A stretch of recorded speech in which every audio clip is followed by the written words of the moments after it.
All right, MCT4C day 29. This is our second day with dealing with graphs of exponential functions, and we're going to actually be using them to do stuff today, like solving these questions and solving real life problems.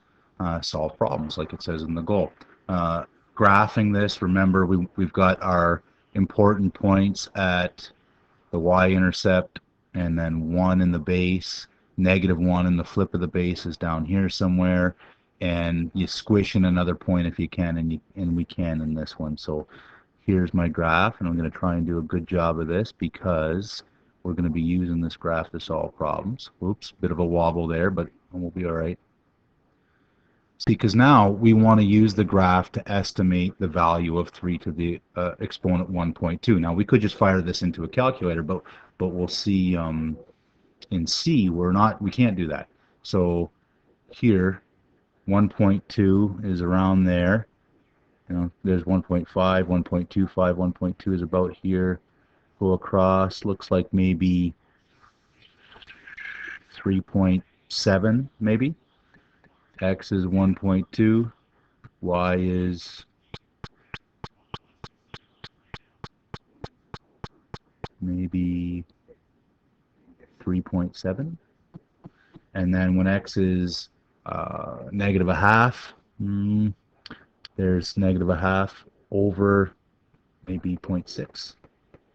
X is -0.5, y is maybe about, and these are just estimates, right? Estimates. 0.6. We said this is the important one because we don't know how to solve this. Like this can go into a calculator. We've got no clue how to do this. Y is 7. X is what? Well, y is 7. And even though I had a wobble in my graph here, now I'm going to go down. And what do I got? I got about 1.75 maybe. And see, that's pretty good because I don't know how to solve those questions, right? So let's do another one. A half. I had y is a half. Where's my input? Y is a half. Maybe here. X is maybe about -0.75, and those are just estimates, right? Those are just estimates. But we're using our graph to solve those problems, and we'll see ways to get a little more accurate than that today as well. All right, using your scientific calculator to maybe get more accurate on that. Solve problems involving exponential equations graphically using technology. So we just used our graphing skills from yesterday, but now let's get a calculator involved here.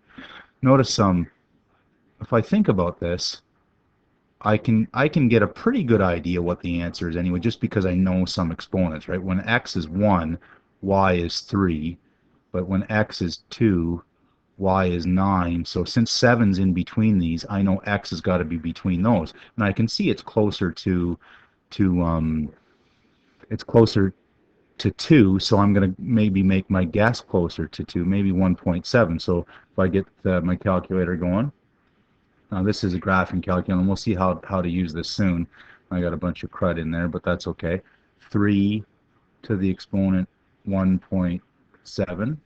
How close am I? Well, that's 6.47. So I know I got to get higher than that. So I try 1.8. 3 to the exponent 1.8. And I continue this strategy. So that's 7.22. That's too high, right? And I know it's in between these two numbers now, and I can see that it's a little bit closer to 1.8 than it is 1.7, so I might try 1.77. And this is what I call guess and check, but the book calls guess and improve. There's 6.99. Now we're getting really close. It's just a little bit higher than that, and we could continue that process until we're, as close as we need to be, right?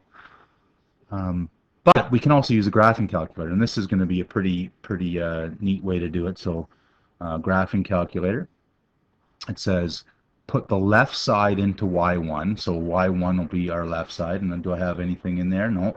If you did, you had clear some stuff off. So I have 3 to the exponent x in the left side. In the right side, I have in y2 is 7.